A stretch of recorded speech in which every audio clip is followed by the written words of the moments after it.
Hello students, good afternoon everyone. कैसे हो आप सब? मेरी आवाज़ आ रही है आपको?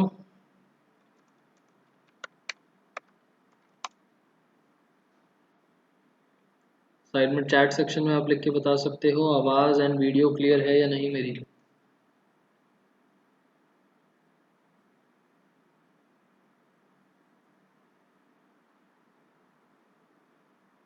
ठीक है, लिखी को आ रही है, ध्रुव को भी आ रही है।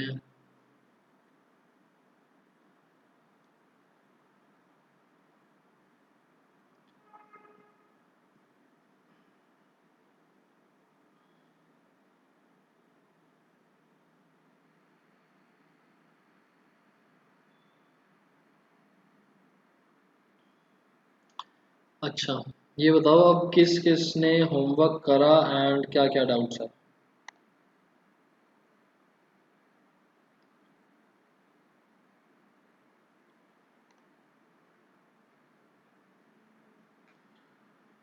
ध्रुव, राधिका, लिखी, थोड़ा सा एक्टिव रहो क्लास में, जल्दी जल्दी आंसर्स देने हैं।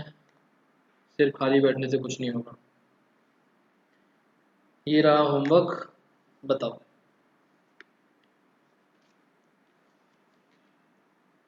होमवर्क तो आप लोगों ने करा होगा, डाउट्स क्या क्या है बताओ।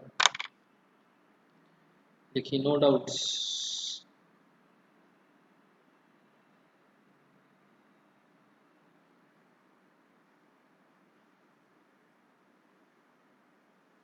देखिए, कभी कभार ना ऐसा मानना मुश्किल सा हो जाता है कि डाउट्स नहीं आए आप लोगों को। होमवर्क करा नहीं करा? 3.4 क्वेश्चन, 2 1 एंड 2 पार्ट।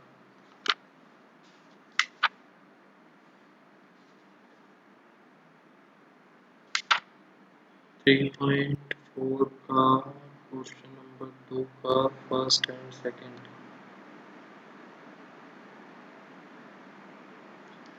जो ये तो हमने इक्वेशंस बनाई थी। इक्वेशन समझ में नहीं आई या सॉल्विंग समझ में नहीं आई?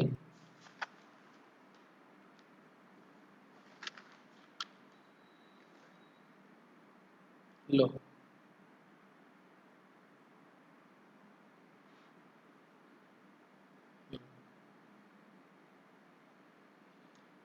Question number 2 first part. Numerator को x लिया हुआ है मैंने, डिनोमिनेटर को y, एंड फ्रैक्शन बनेगी x upon y। So first statement थी कि अगर हम न्यूमरेटर में 1 ऐड करते हैं और डिनोमिनेटर से 1 सब्ट्रैक्ट करते हैं तो फ्रैक्शन 1 बन जाएगी। सो ये बनेगी इक्वेशन, इसको सॉल्व आउट करके इक्वेशन इस फॉर्म की बन जाएगी। दूसरी स्टेटमेंट हमको बोली हुई थी that fraction will be 1 upon 2 if we add 1 to the denominator. तो numerator as it is, denominator में 1 ऐड करा तो फ्रैक्शन बन गई 1/2। ये सेकंड इक्वेशन, और इसको सॉल्व कर देंगे। ये बन जाएगा आपके पास 2x is equals to y plus 1, 2x minus y is equals to 1। लो, सेकंड इक्वेशन।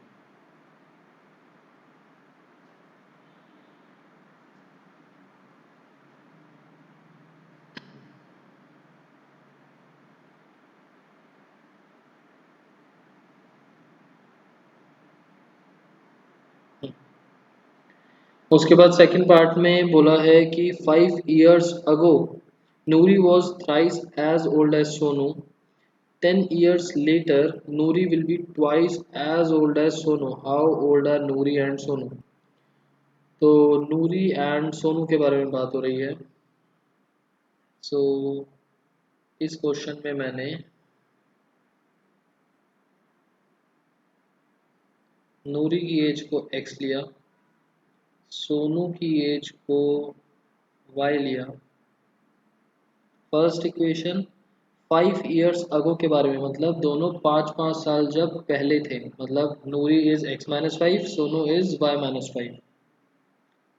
तो नूरी की एज, नूरी वॉज का मतलब is equals to thrice as old as Sonu, thrice का मतलब 3 times as old as Sonu, y-5। First equation. उसके बाद 10 years later, 10 साल बाद, नूरी विल बी, नूरी की एज 10 साल बाद होगी, x+10 विल बी ट्वाइस, नहीं सॉरी, हाँ, twice as old as Sonu. Twice का मतलब 2 मल्टीप्लाई बाय सोनू की एज होगी y+10। Second equation. बताओ तो, ये दो इक्वेशंस सॉल्विंग तो आप लोग कर सकते हैं। समझ में आ गया ध्रुव?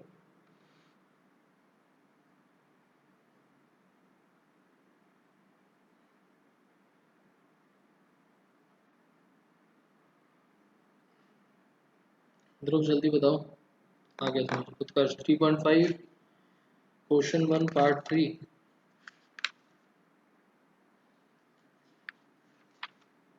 3.5 क्वेश्चन 1 पार्ट 3। उत्कर्ष इसको किस मेथड से करा? एलिमिनेशन से?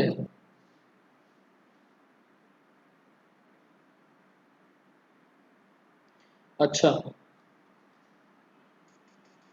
ठीक है, मैं समझ गया आपको क्या दिक्कत आ रही है इसमें।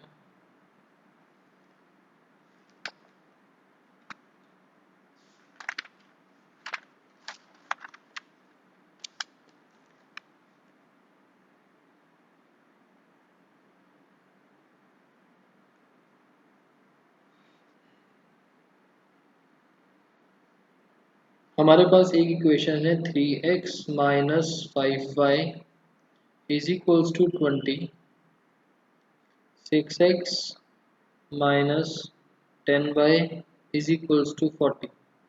इसको अगर आप सॉल्व करते हो x को एलिमिनेट करने के लिए मैंने फर्स्ट इक्वेशन को मल्टीप्लाई करा 2 से, तो ये बन जाएगा 6x minus 10y is equals to 40, और ये as it is 6x minus 10y is equals to 40। हमने करा सब्ट्रैक्ट, तो माइनस प्लस माइनस। तो अगर आप देखो ध्यान से, x भी कैंसिल, y भी कैंसिल, कांस्टेंट भी कैंसिल, ये कुछ अजीब सी टर्म आ गई। इसको बोलते हैं एब्सर्ड रिजल्ट। ठीक है, कुछ अजीब सा ही आ गया, x और y दोनों ही खत्म हो गए क्वेश्चन में से। अब अगर आप ध्यान से देखो इन इक्वेशंस को, तो a1 था 3, b1 है -5 और c1, अगर मैं 20 को इस साइड पर ले आता हूँ तो बनेगा -20। ऐसे ही a2 है 6, b2 -10, c2 -40। तो अगर हम इनको, जो हमने फर्स्ट एक्सरसाइज में करा था वहाँ पर कंपेयरिंग करके देखें, a1 अपॉन a2 इज 3/6, मतलब कि 1/2। b1 अपॉन b2 इज -5/-10, ये भी बनेगा 1/2।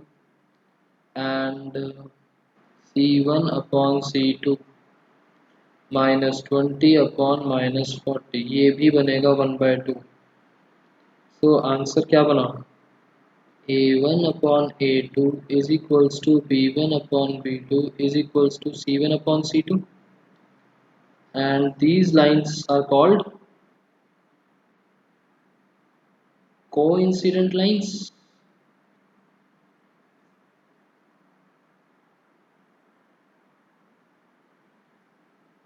कोइंसिडेंट लाइंस का मतलब इनफाइनाइट मैनी सॉल्यूशंस। इस वजह से हम यहाँ पर x और y ख़त्म हो गया, क्योंकि x की कोई वैल्यू, स्पेसिफिक वैल्यू नहीं निकाल सकते x और y की। यहाँ पर इनफाइनाइट मैनी सॉल्यूशंस हैं, बहुत सारी वैल्यूज आएंगी, कोई एक वैल्यू नहीं निकाल सकते। उत्कर्ष क्लियर?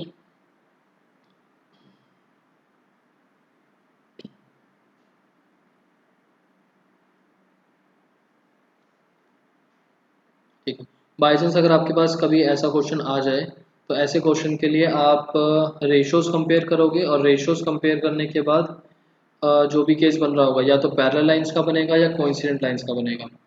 अगर वो इंटरसेक्टिंग लाइंस का बना तो वैल्यूज़ निकल जाएंगी।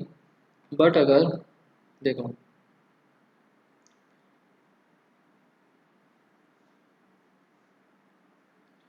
अगर वो इंटरसेक्टिंग लाइंस का केस हुआ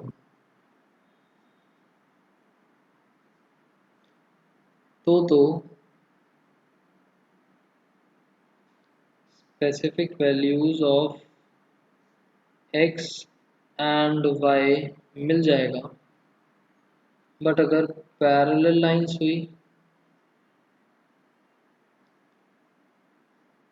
या फिर जैसे अभी हमने ऊपर करा कोइंसिडेंट लाइंस हुई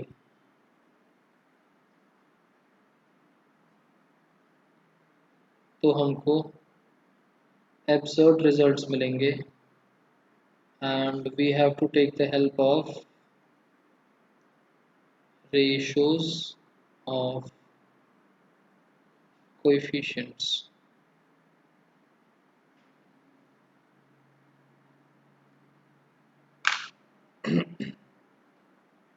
ठीक है, आगे सब समझ में आ गया होगा आप लोगों को।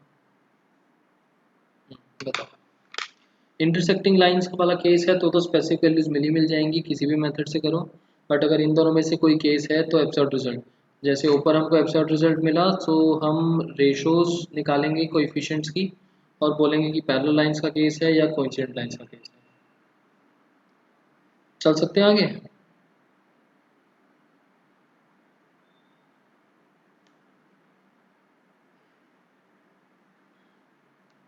Any other doubts?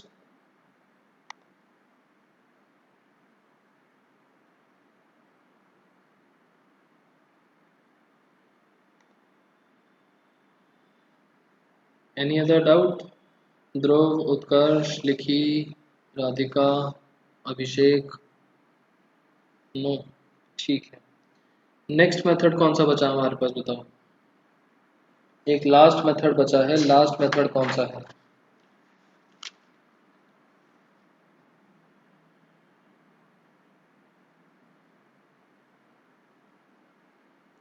Last method का नाम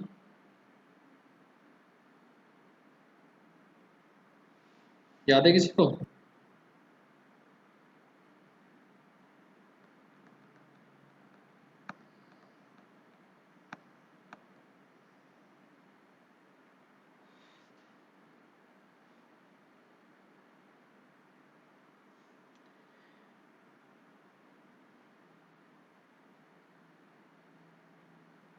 नहीं यार, आप लोग मेरे को लग रहा है रिवाइज ही नहीं करते। ठीक है लिखी, ठीक है आंसर। ध्रुव, उत्कर्ष, अभिषेक, आप लोग रिवाइज ही नहीं करते घर जाके कुछ बाद में क्लास के बाद। Cross multiplication,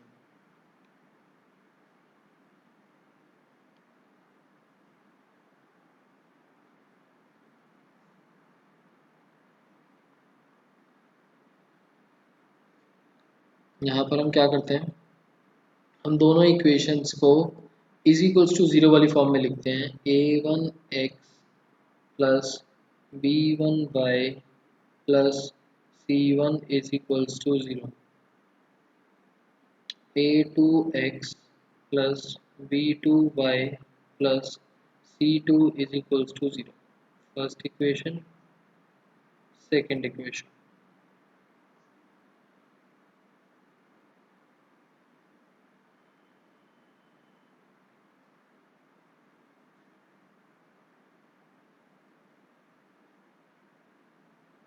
clear?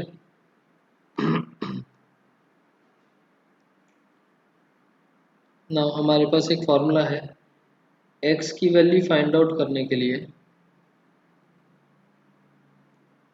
A B, sir not A B, देखो x की वैल्यू निकाल रहे हैं तो x के बाद क्या आता है b एंड c। तो हम लिखेंगे b c minus b c whole upon में डिनोमिनेटर हमेशा सेम रहता है, A B minus A B.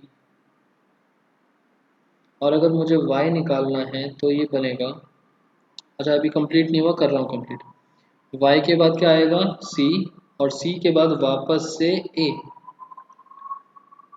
c a minus c a, and denominator is same, a b minus a b।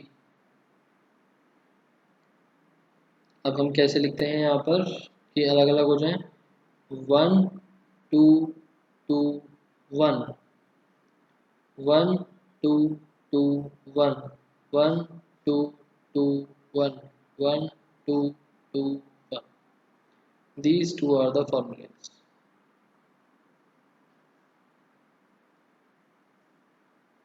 सीधा सीधा formula है, सीधा सीधा फार्मूला अप्लाई करो and calculate the values of x and y। बताओ clear है कि नहीं। लिखिए, हाँ ये फार्मूले हैं।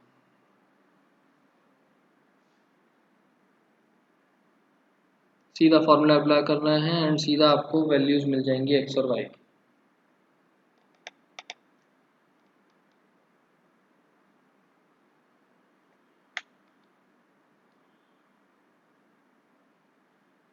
अभिषेक मैंने एज सच कुछ भी नहीं लिखा, जस्ट ये दो फॉर्मूलेज हैं, फॉर्मूलेज नोट करो, वैल्यूज लिखो and answer complete. Cross multiplication में समझाने वाला कुछ भी नहीं है।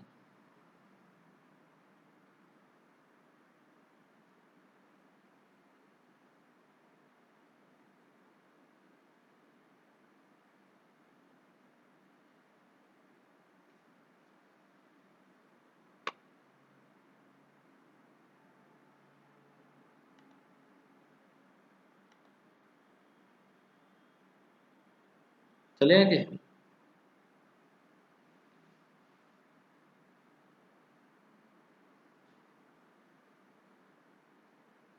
ठीक, एक क्वेश्चन ले लेते हैं इस पे।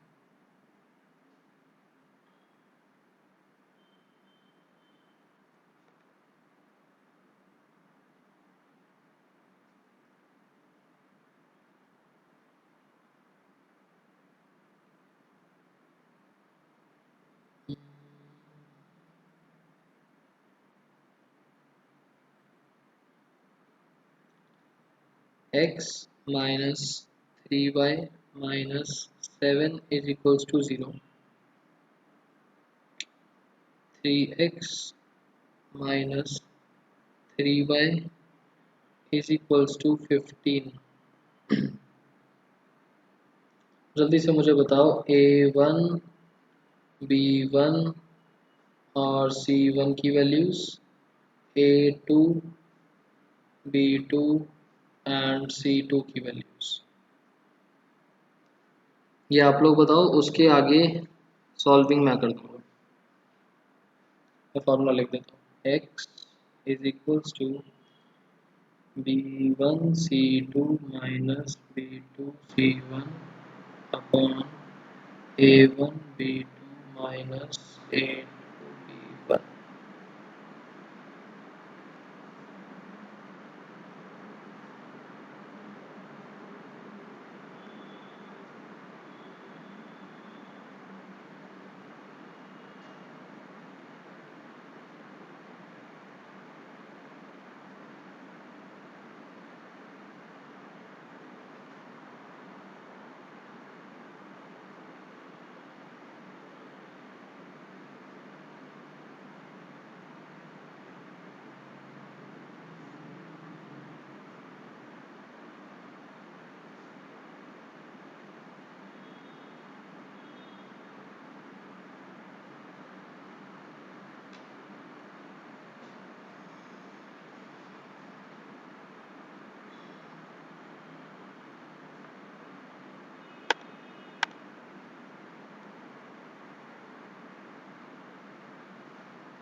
हाँ सतीश, आप न्यू स्टूडेंट हो तो कोई बात नहीं, थोड़ा सा आपका टॉपिक पहले का मिस हुआ है। ट्राई टू अंडरस्टैंड अभी क्या चल रहा है। बाकी क्लास के बाद बात करते हैं, आपको जो भी डाउट्स हैं। उत्कर्ष ने बोला A1, अच्छा ध्रुव ने बोला 1 - 3 - 7, ठीक है। 1 - 3 - 7, ठीक है। और उत्कर्ष ने भी चलो ठीक दे दिया आंसर। लिखी ने बोला 0, नहीं, क्या बोल रहा है, 3 7 इन फर्स्ट इक्वेशन। देखिए मुझे आपकी चीज़ समझ में नहीं आई, आपने ये क्या लिखा हुआ है 0 3 7। राधिका ने A1 x,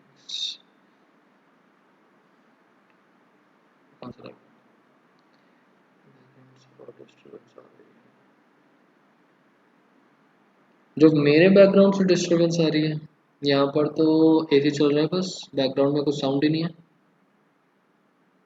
एक बार रिफ्रेश करके देख लो, बाय चांस कुछ सिस्टम में आपकी प्रॉब्लम हो रही होगी।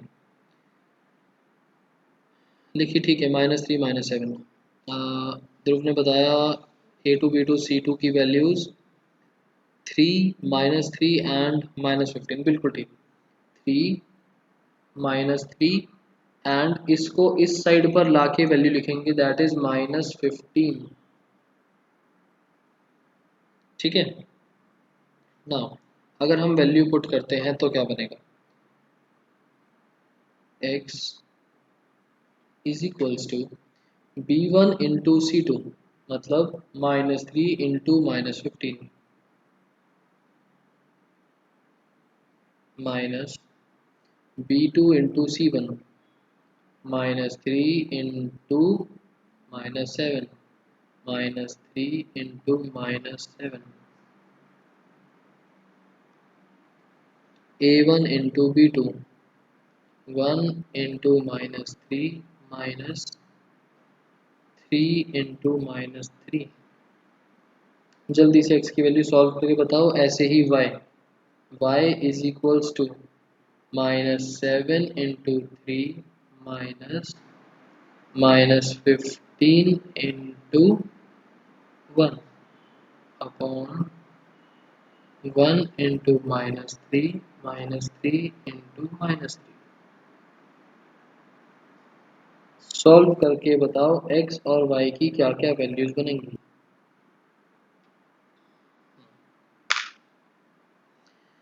ठीक है, ध्रुव ने आंसर बोला x इज 11। बाकी बच्चे भी आंसर बता दो, सेम आ रहा है नहीं आ रहा।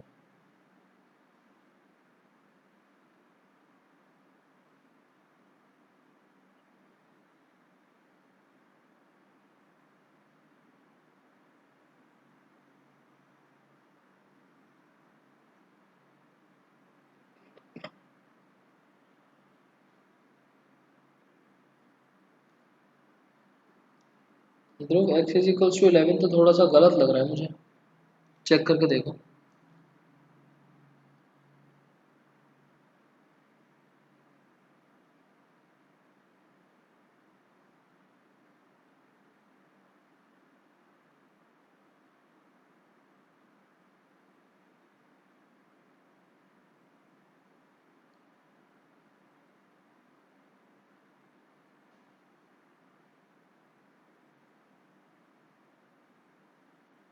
लेकिन ने बोला x इज इक्वल्स टू 4, ये ठीक है। 45 -21 अपॉन -3 प्लस 9, सो इसको सॉल्व करोगे तो आपको मिलेगा 4 y की वैल्यू।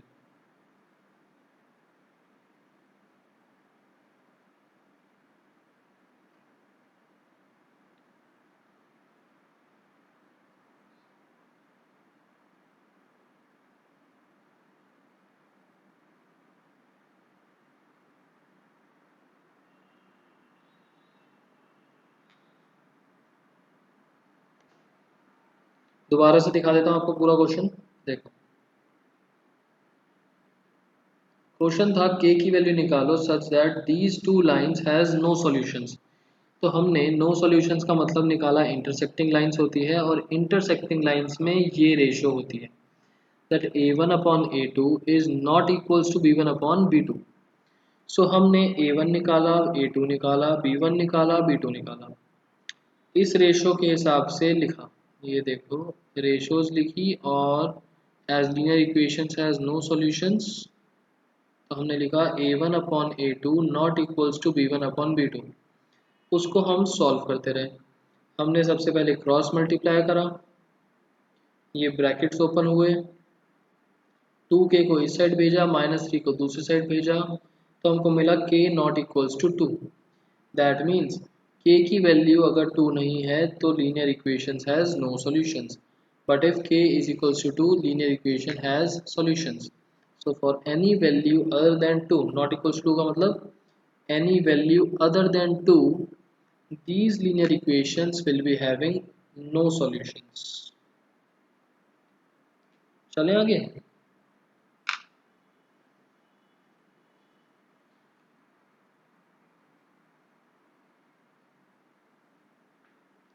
ठीक है, उसके बाद सेम जैसे हमने स्टेटमेंट वाले क्वेश्चंस करे थे, सेम स्टेटमेंट वाले क्वेश्चंस हैं। आपको मैं क्वेश्चन रीड करवा देता हूँ पहले। देखो,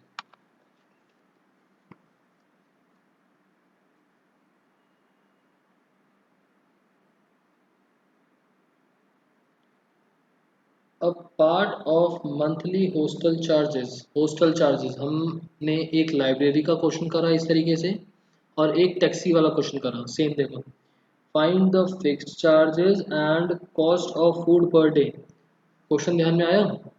वहाँ फिक्स चार्जेस और वेरिएबल चार्ज या चार्ज पर डे के हिसाब से था। मंथली हॉस्टल चार्जेस तो फिक्स्ड हैं और रिमेनिंग पैसे डिपेंड करते हैं on number of days one has taken food in the mess. मतलब कि आपने कैंटीन से जो खाना खाया वो नंबर ऑफ डेज मतलब डेली के हिसाब से।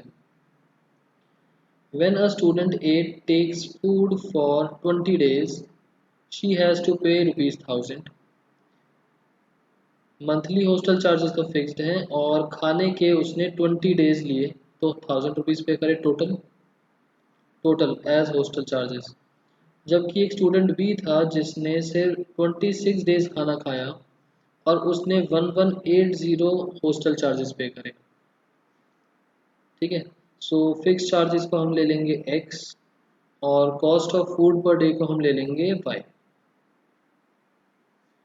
तो इक्वेशन आप लोग सोच सकते हो क्या बनेगी?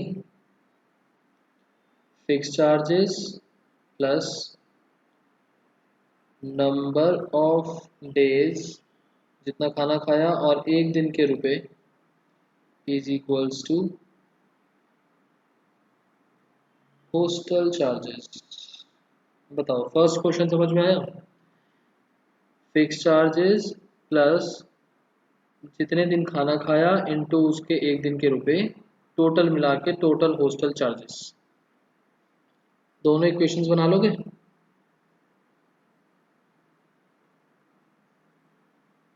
No,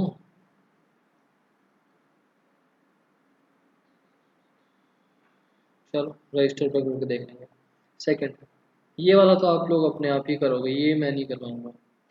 fraction becomes 1/3 when 1 is subtracted from numerator। पहली स्टेटमेंट थी।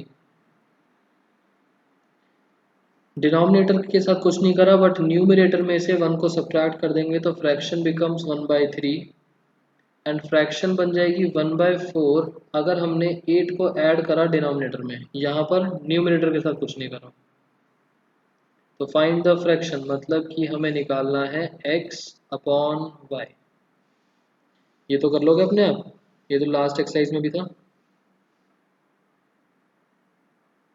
फर्स्ट स्टेटमेंट में हमने न्यूमरेटर में 1 सब्ट्रैक्ट करा और सेकंड स्टेटमेंट में हमने डिनोमिनेटर में 8 को ऐड कर दिया।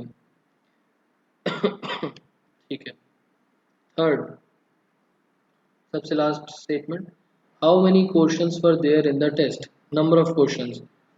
हमें कौन कौन से क्वेश्चंस के बारे में बात करी है? यश ने स्कोर करे 40 मार्क्स जबकि एक टेस्ट में 3 मार्क्स मिल रहे थे राइट आंसर के लिए और 1 मार्क्स लूज हो रहे थे रॉन्ग आंसर के लिए, और 4 मार्क्स अगर अवार्ड होते हैं राइट आंसर के लिए और 2 मार्क्स डिडक्ट होते हैं इनकरेक्ट आंसर के लिए, तो यश का स्कोर था 50 मार्क्स।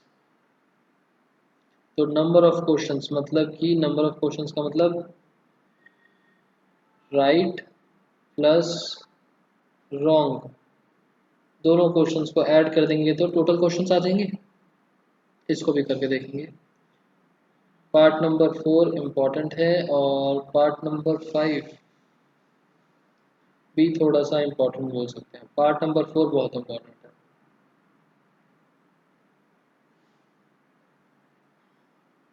सो इनको बाद में करेंगे, पहले फर्स्ट 3 देखते हैं।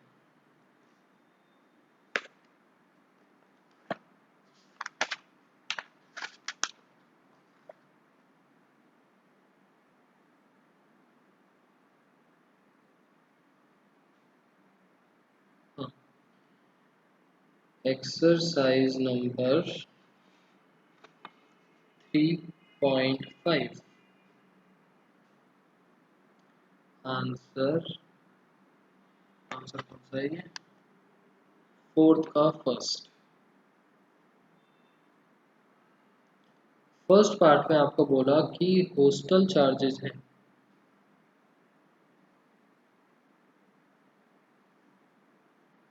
हॉस्टल चार्जेस दो अलग अलग चार्जेस का कॉम्बिनेशन है। First one is fixed charge,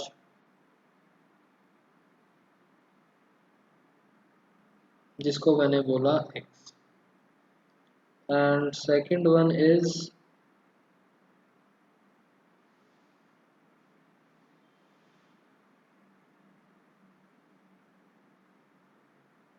food charge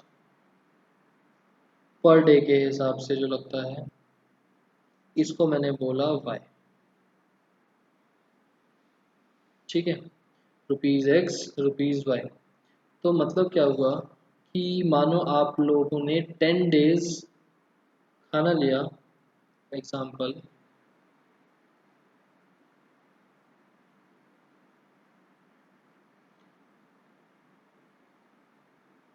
uh, 10 days खाना लिया एट ₹5 पर डे के हिसाब से,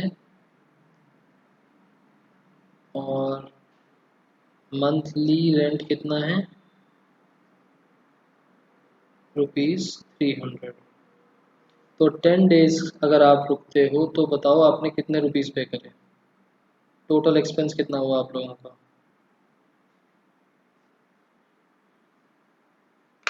टोटल एक्सपेंस।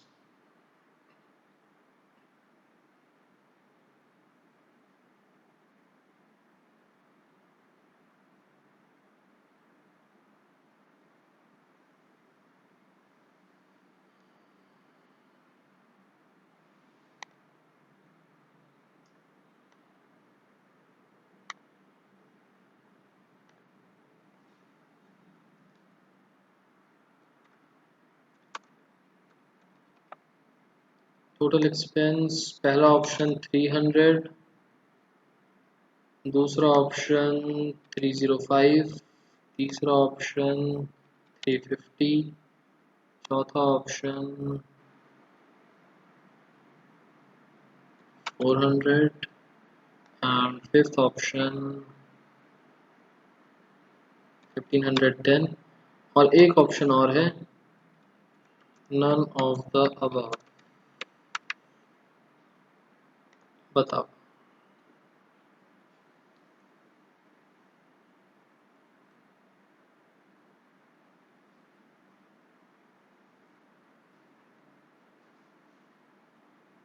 आपके सामने एक पोल ओपन हो रखा है यहाँ पर, इसमें बताओ कि आंसर क्या होगा।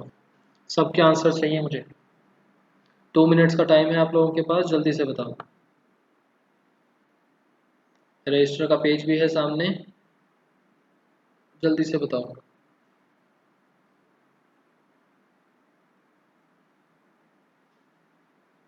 अगर आप लोगों ने 10 डेज खाना लिया 5 पर डे के हिसाब से और मंथली रेंट 300 रुपीज़ था, तो आपका टोटल एक्सपेंस कितना हुआ, आप टोटल कितने रुपीज़ दोगे।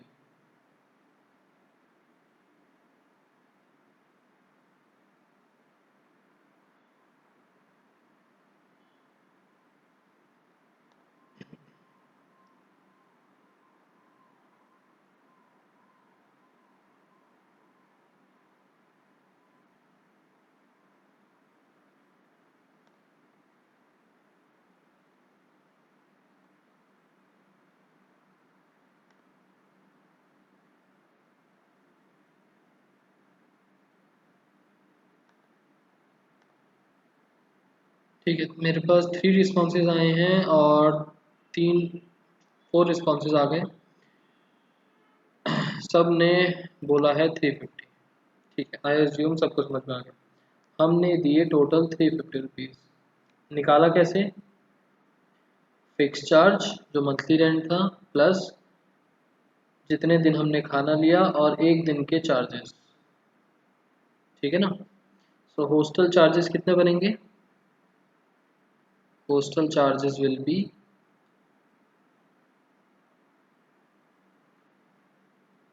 Fixed charge plus number of days into food charge is equals to hostel expense। ठीक है, x plus number of days given है into y is equals to hostel expense given। So first equation हमारे पास बन जाएगी x plus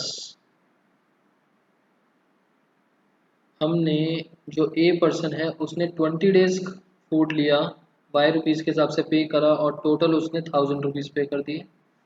and second equation fix charge plus 26 days खाना लेने पर उसने पे करा 1180। अब तो कर लोगे इक्वेशन।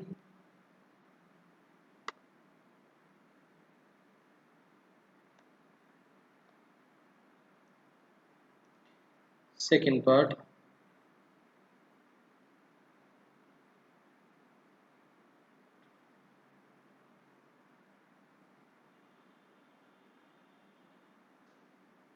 सेकंड पार्ट आप लोगों के लिए होमवर्क है, इजी सा क्वेश्चन है।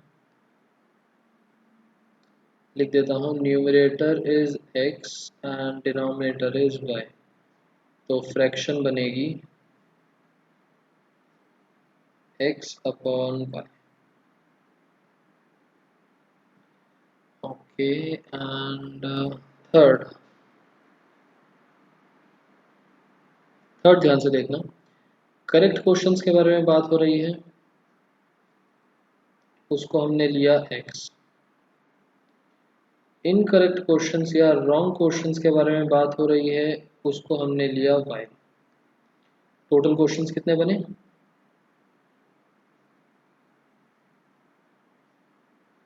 x plus y। ठीक है, अब आपको क्वेश्चन में बोला है दैट अगर सही क्वेश्चन के लिए आपको अवार्ड होते हैं 3 मार्क्स एंड गलत आंसर के लिए आपके 1 मार्क्स डिडक्ट कर दिए जाते हैं, तो बताओ। अच्छा, तो उसको 40 मार्क्स मिले। अच्छा, आप लोग मेरे को बताओ, मैंने आपको 10 क्वेश्चंस दिए, इसके लिए भी ऐसा करते हैं, एक पोल बना देते हैं, अदरवाइज आप लोग रिप्लाई नहीं करते। क्वेश्चन सुनते रहना, मैं लिख रहा हूँ। आउट ऑफ 10 क्वेश्चंस अगर मैं 10 क्वेश्चंस आपको देता हूँ जिसमें से आप लोगों के 7 questions are correct and remaining are wrong, 7 questions आपने ठीक करे हैं एंड रिमेनिंग क्वेश्चंस आपने गलत करे हैं, उसके बाद find out the marks if 2 marks for each right answer and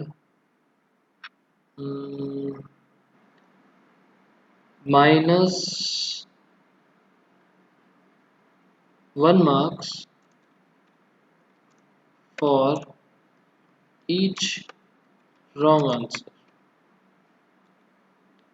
सो आप लोगों के ऑप्शंस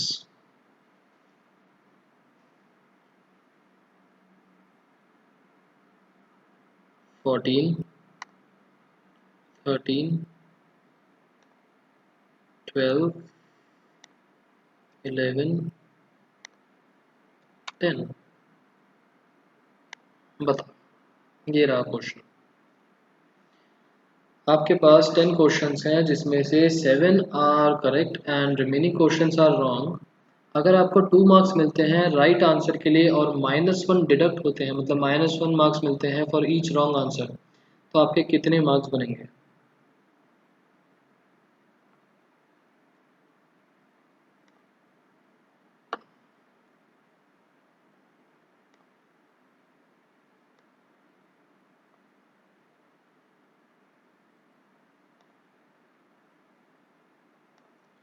अभिषेक क्वेश्चन यहाँ पर देखो, आपके सामने एक पोल बना हुआ है, 10 क्वेश्चंस हैं, 7 correct remaining wrong, 2 marks for each right answer, -1 for each wrong answer, marks निकालने हैं।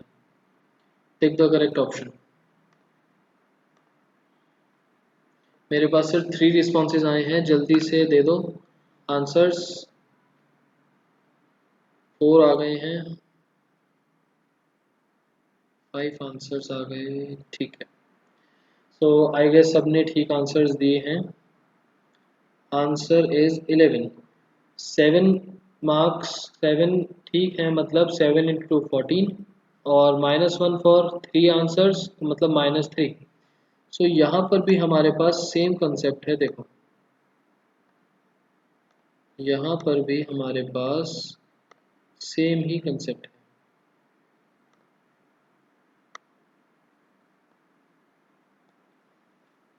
क्वेश्चन में हमको बोला दैट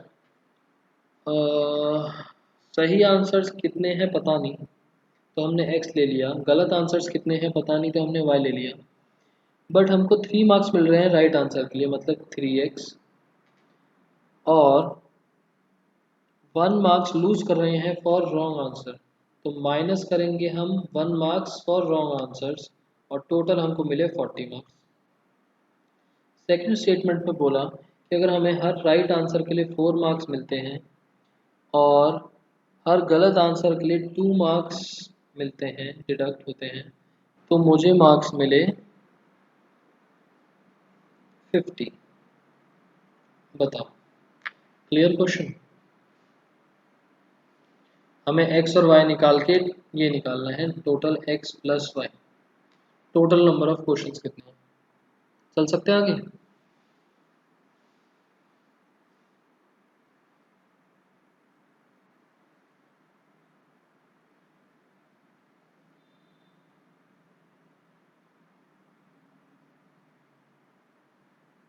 ठीक है, नेक्स्ट।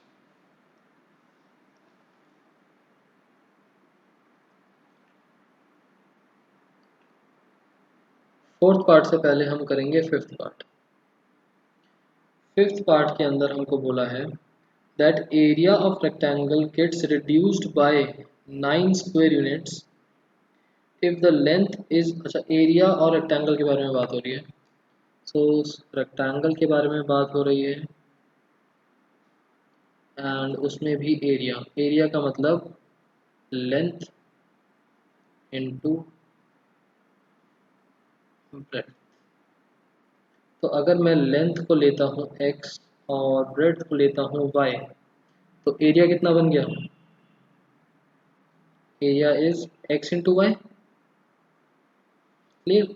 इन दोनों को मैंने क्या करा, x और y को मैंने करा है late.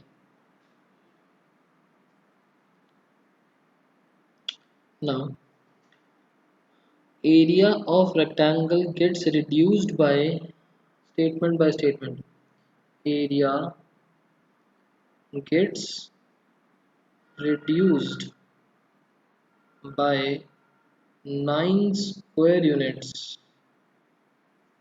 if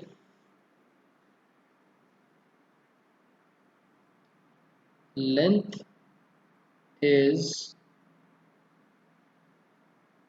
reduced by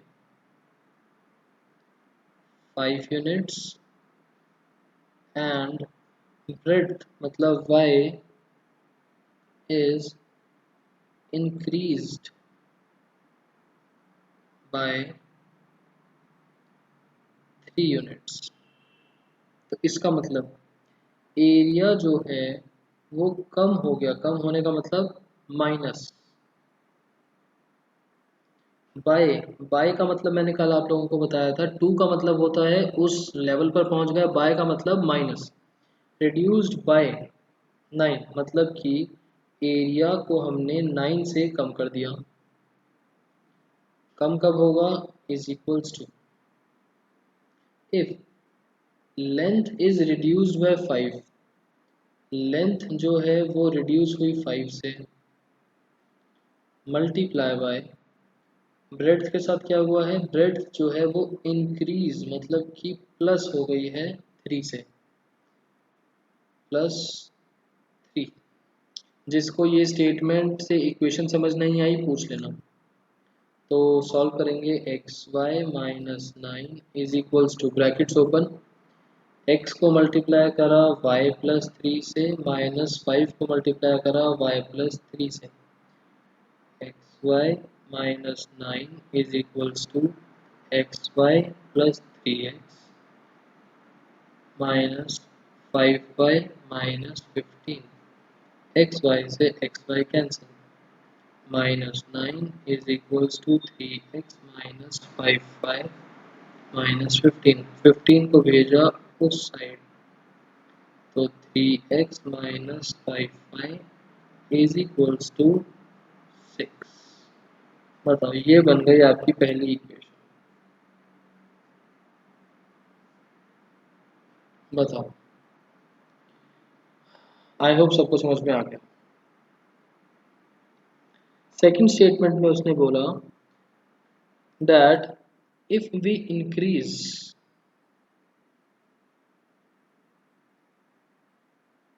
second statement says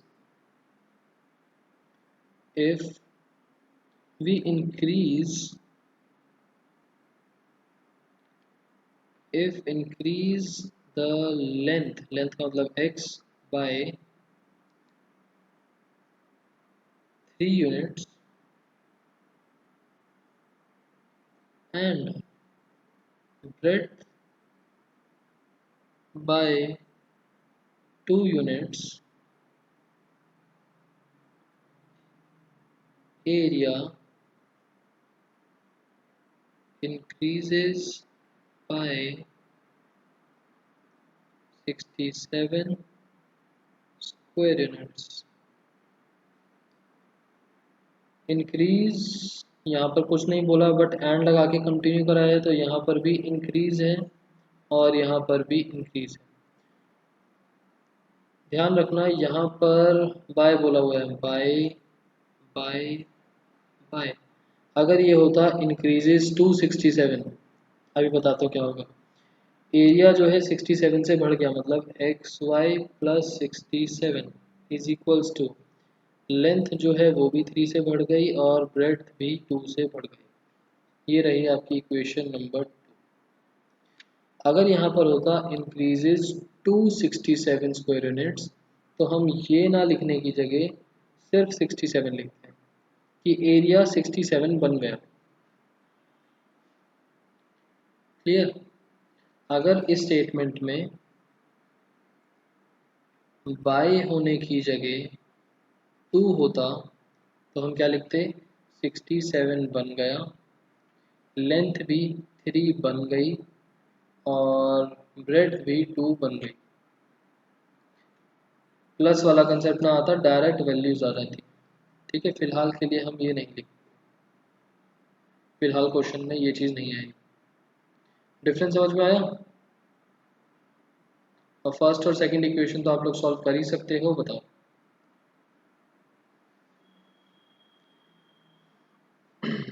is it clear और नॉट?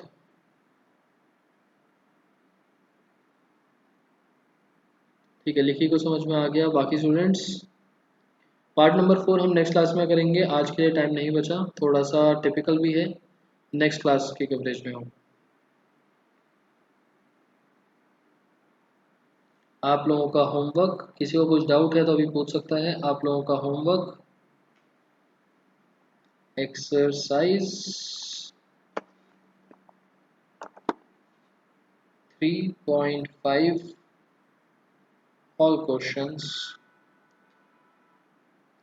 और इन ऑल क्वेश्चंस में ध्यान रखना जो स्टेटमेंट वाले क्वेश्चंस हैं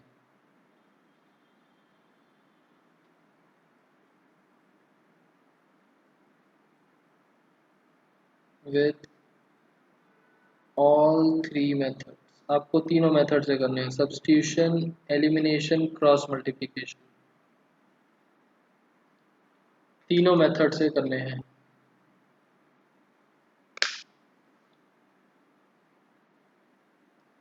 बताओ किसी को कुछ डाउट?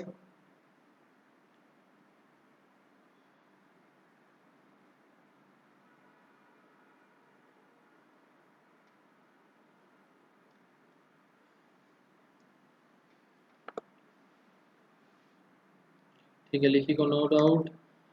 बाकी कहाँ पर हो? अभिषेक, विकास,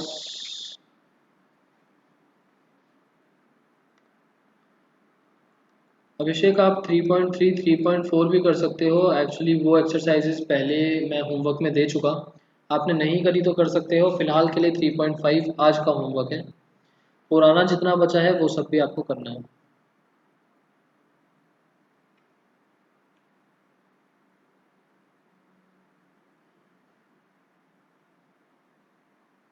सो ये सारा होमवर्क कल तक अपना कंप्लीट कर लेना। कल एक्स्ट्रा क्लास है आप लोगों की, डाउट क्लास, व्हाट्सएप ग्रुप पे हमने डिस्कस करा ही था।